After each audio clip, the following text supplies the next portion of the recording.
That ball's lifted in the air right field. Kepler's going to drift back. Kepler's going to look up, and that ball's gone. Crowd not liking that.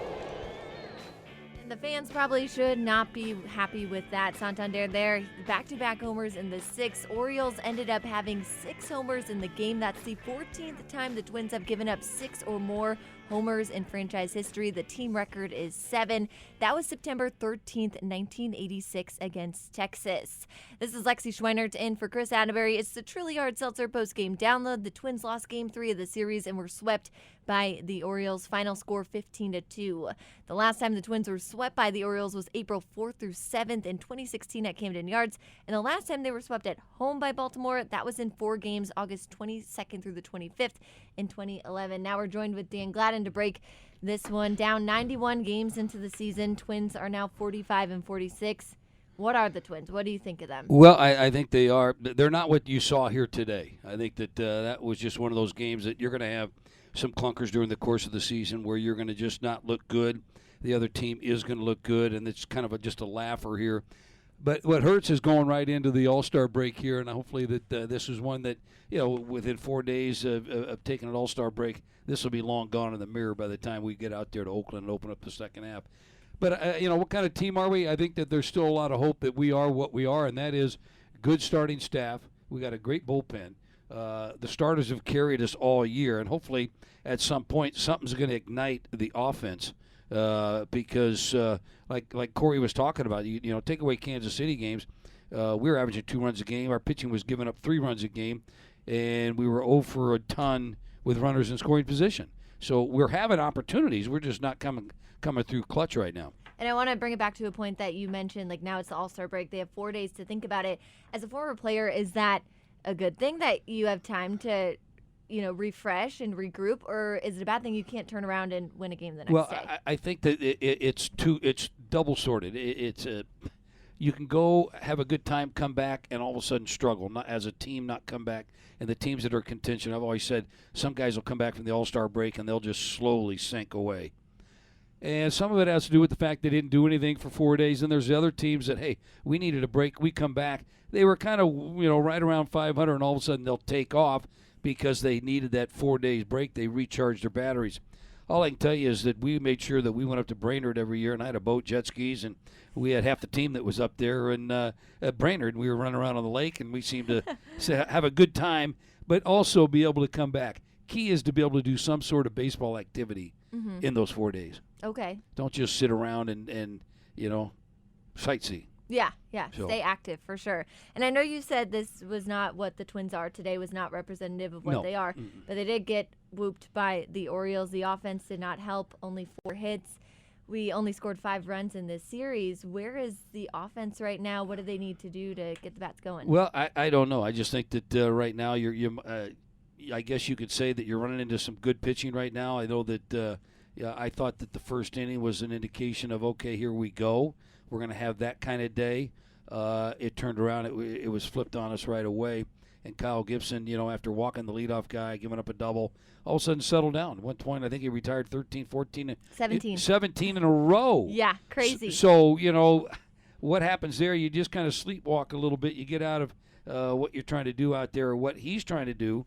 So, I don't know. It's just one of these games here that you're going to have during the course of the season. Offensively, still, I think it's a head-scratcher because you've got some guys down there that have proven track record of being good offensive players, driving in runs, being clutch. And I just think right now that's not happening right now on a regular basis. Yeah. It'll pop up once in a while, but just on a regular, consistent basis that it needs to be. Yeah, well, I think it's safe to say it's good that they have this break. They can just clear their heads, come back, new start of the season when we come back. Well, I think for everybody, not just the players, coaches, training staff, you. You too? You're going on a little junket somewhere, so. Yeah, well, you have to catch a flight, so I'll let you get out of here. Thanks for joining us, Thank Danny. you. Coming up after the break, we're going to go through all the highlights of this one. It was a doozy. We'll be back right here on your home for Twins Baseball. It's the Truly Hard Seltzer postgame download. Let's take a look at our Twins highlights brought to you by the Sheboygan Sausage Company. This is Lexi Schweinert in for Chris Atterbury. Joe Ryan allowed a single, but nothing more in the first, striking out 3. Longtime Twin Kyle Gibson gave up a leadoff walk to Correa. Julian followed it up with an RBI double, 1-0 Twins. But Kyle got the next 3 batters out, picking up a pair of strikeouts to end the inning. Top of the second, Austin Hayes leading off hit a solo homer to tie it up at 1, but Ryan struck out the next 3 to end the inning. After the Julian double, Gibson was in a stretch, locked in, retiring the next 17 in a row, nearly half by strikeouts, and while he was making it look easy, Ryan was racking up the strikeouts but struggling. Henderson had a 1-out single in the third. Ryan struck out Rutschman but hit Santander with a pitch, 2 on, 2 outs. With a full count, O'Hearn lined out to end the inning. Joe turned in his only 1-2-3 inning in the fourth, but trouble would strike in the fifth. Ryan gave up a leadoff single, then Urias up to bat. As Ryan out of the stretch, delivers. That one's hit high in the air, left center field. Long run. Taylor still tracking, and that ball is going to be out of here. That ball was a pop-up, and it left the ballpark in left center field, landed in the bullpen of the Baltimore Orioles, and they lead 3-1. After Ryan gave up back-to-back walks with 1 out, he was done for the day. Moran into pitch, pinch hitter Ryan Mountcastle, and then Austin Hayes each hit an RBI single to make it 5-1. 2 runners still on, and Aaron Hicks hit a big one. Here's 2-1. Hit into right field and hit fairly well. Kepler's going to turn around, look up, and that's gone. An opposite field 3-run homer off the bat of Aaron Hicks, and that ball flew out of here. So Hicks, 3-run opposite field home run. The Baltimore Orioles lead 8-1. Urias popped out to finally end the dreadful long 5th inning for Minnesota, but more pain in the 6th. Cole Sands pitching walked the leadoff batter, and then Rutschman was at the plate. And that ball's crushed. Wow. Way out of here into right center field. Look out. That's in the upper deck in right center field. Wow. 461 feet at our park. 10-1. Baltimore, they're putting on a show. Santander followed it up with a solo homer next to make it 11-1. Hayes flew out, but Mullins hit an RBI double to make it 12-1. Sands walked Hicks, and he was done for the day. Balazovic into pitch. He struck out Westberg, but gave up 2 RBI singles. Next, 14-1 Baltimore. Rutschman struck out to end the inning. Like I said, Gibson had retired 17 until Eddie Julian hit a solo homer to make it 14-2. Another homer for the Orioles to lead off the 7th, 15-2. Balazovic allowed a single, but nothing more to end the inning. Kirilloff had a leadoff double in the 7th, but would be left on. 1-2-3 innings for both Balazovic and Jorge Lopez to finish out the last 2 innings. The Twins would not add on despite a single from Miranda in the 9th, losing the last game before the All-Star break 15-2. Twins highlights are brought to you by the Sheboygan Sausage Company, America's tradition since 1933, Sheboygan. The totals for today, Twins had 4 hits, 2 runs. Joe Ryan got the loss. He went 4 1/3 innings, allowed 5 hits, 5 runs, 2 homers, walked 2, and struck out 10. Orioles had 17 hits, 15 runs. The most hits the Twins allowed before today was 15. So obviously now it is 17. The most runs before today was 12. Now that new number is 15, and it's the 8th time the Twins allowed back-to-back homers this season. Gibson got the win. He went 7 innings, 3 hits, 2 runs, and matched his career-high 11 strikeouts. He's now done it 4 times. It's also the first time he has ever hit double-digit strikeouts at Target Field. It's time now for our Treasure Island Diamond Player of the Game. Eddie Julian went 2 for 4. And that ball's hit well into left field. That ball might have a chance. Austin Hayes going to look up, and that's out of here. Julian, opposite field home run is 7th, and 14-2 Baltimore.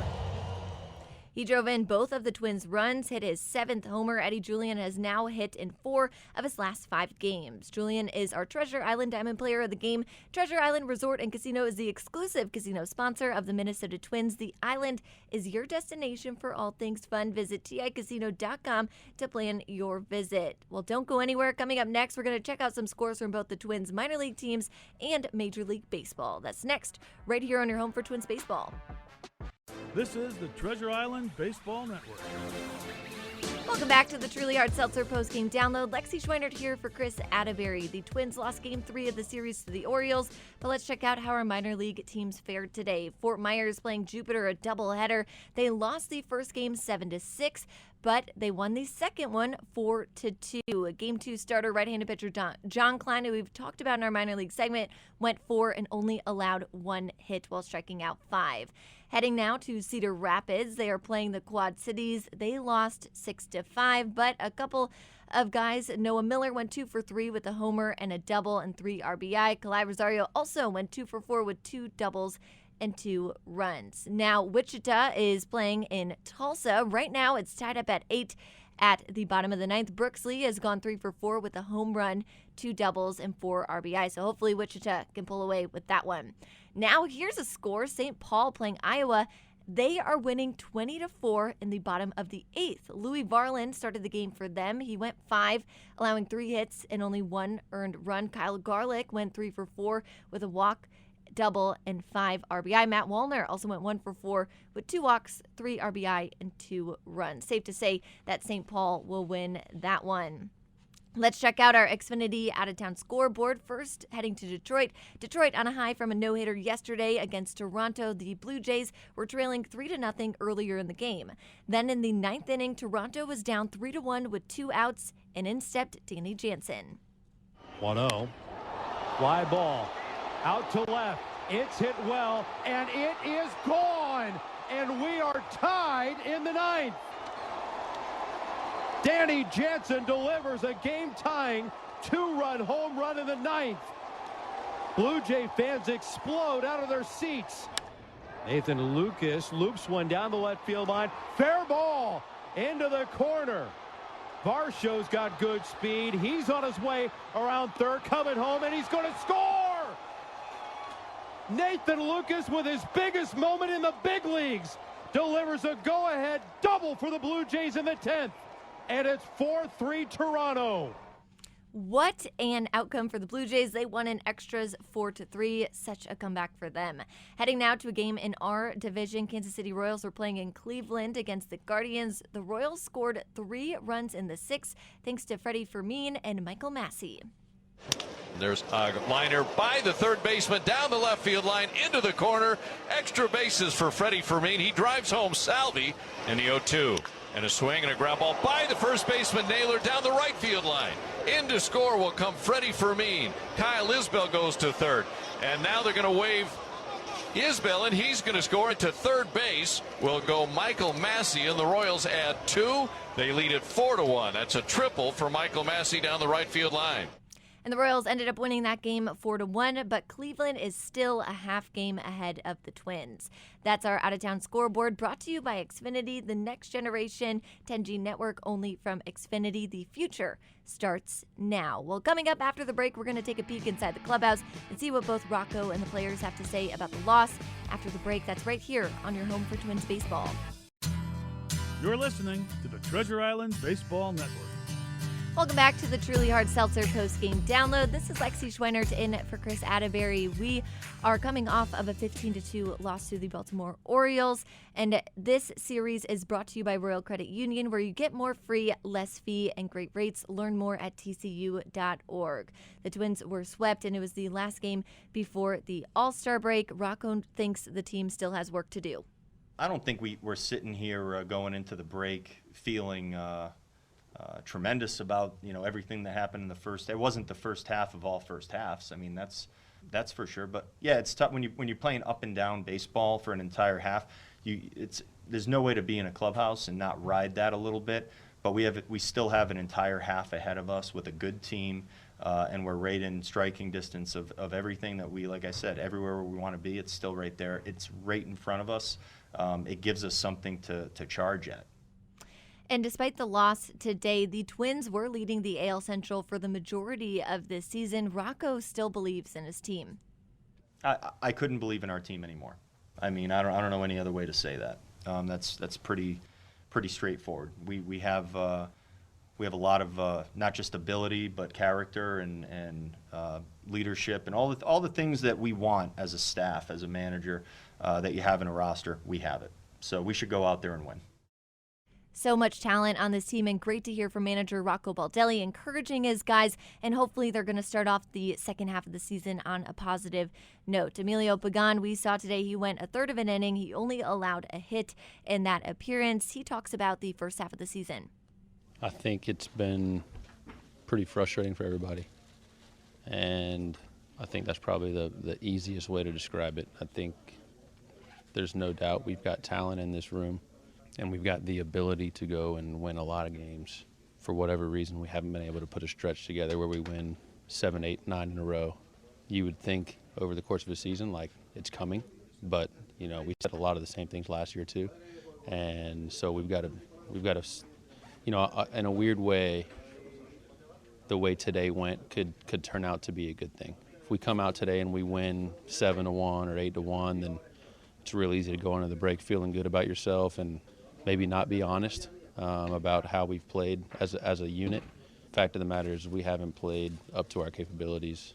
You know, there's some guys that have had great individual first halves, but we're too good to be where we are as a team.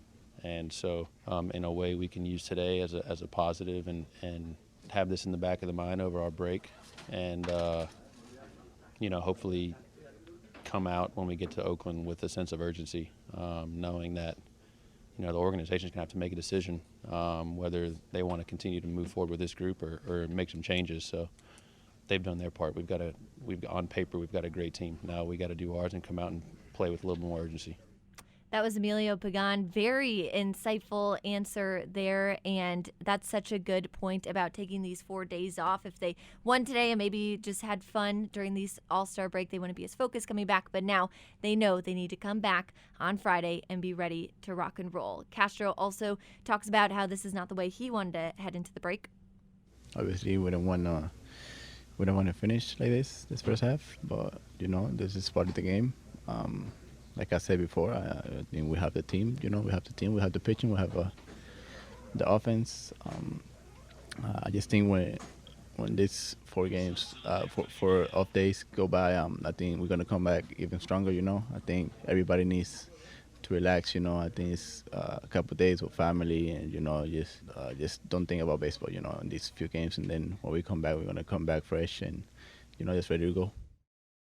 That was Willie Castro about heading into the All-Star break. Hopefully they can relax, refresh, and reset for facing Oakland on Friday. Joe Ryan was the starting pitcher for the Twins today. He only went 4 1/3 inning, allowing 5 hits, 5 runs, and giving up 2 home runs. He talks about his splitter.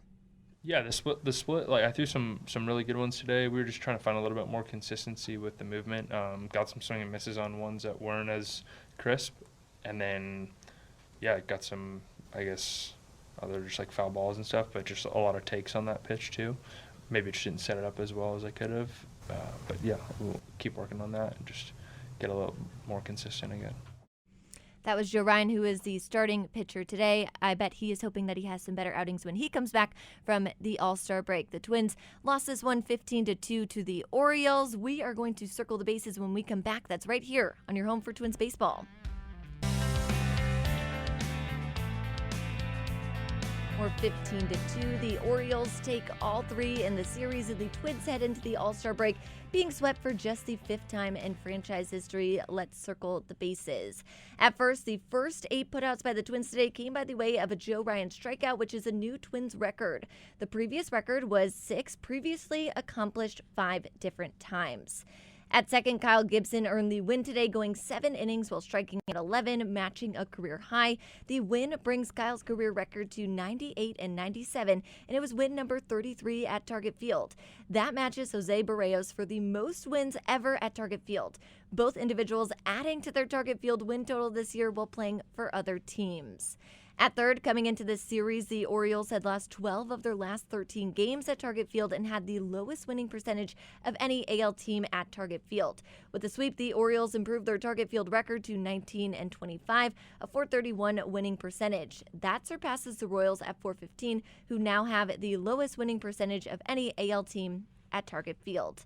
And at home, the Baltimore Orioles sweep the Twins heading into the All-Star break to to bring the Twins' record to 45-46. The last time the Twins were swept heading into the All-Star break, that was 20 years ago in 2003. And of course, the Twins acquired Shannon Stewart during that All-Star break, sparking an incredible 46-23 second half record. That's what you get when you circle the bases. The Twins lost 15-2 today to the Orioles, hoping to turn that around when we come back from the All-Star break. They're going to have 4 days off and then face Oakland on Friday. This is Lexi Schweinert in for Chris Atterbury. This is the Truly Hard Seltzer postgame download, signing off and wishing you all a great All-Star break.